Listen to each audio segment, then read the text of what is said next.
अब दोस्तों N steel की अगर हम बात करें तो फिलहाल ये कंपनी पिछले कुछ टाइम में जो बड़ी रैली हमें दिखाती हुई नज़र आ रही थी, उस रैली के बाद इसका जो करंट वैल्यूशन है वो 77.5 तक जा चुका है, जो कि अगर हम इस सेक्टर के सबसे बड़ी कंपनी की बात करें अकॉर्डिंग टू मार्केट शेयर, तो CDSL का जो पी है वो 66.8 का हमें देखने को मिलता है। और ये 77.5 का पी जो हमें दिख रहा है NSDL का, ये तब दिख रहा है जब NSDL अपने 52 वीक हाई से 10.8% नीचे है।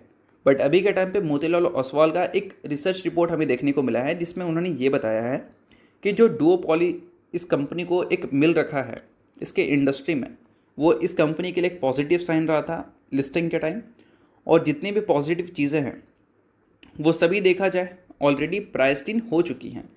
तो मतलब यहाँ पर यह है कि अगर प्राइस्ड इन हो चुकी हैं जितनी भी पॉजिटिव चीज़ें हैं, तो अब यहाँ से कंपनी को अगर परफॉर्मेंस अच्छा डिलीवर करना है तो कंपनी के नंबर्स अच्छे होने ज़रूरी हैं।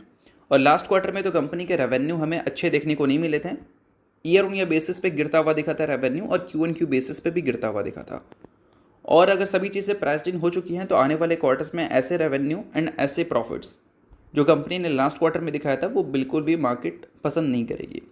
और मोतीलाल ओसवाल फाइनेंशियल सर्विसेज के हिसाब से 2025 से लेकर 28 तक के फाइनेंशियल ईयर तक कंपनी का रेवेन्यू और जो कंपनी का प्रॉफिट ग्रोथ है वो हमें 5% और 15% से देखने को मिल सकता है एनुअल। अगर हम रेट की बात करें तो मतलब 5% से रेवेन्यू ग्रोथ दिख सकता है और कंपनी का 15% से प्रॉफिट ग्रोथ दिख सकता है, जो कि अगर हम मार्केट में इस कंपनी के करंट वैल्यूशंस के हिसाब से देखें तो मुझे नहीं लगता है कि ये वैल्यूशंस के हिसाब से 5% के रेवेन्यू ग्रोथ मार्केट को बहुत ज़्यादा पसंद आएगा।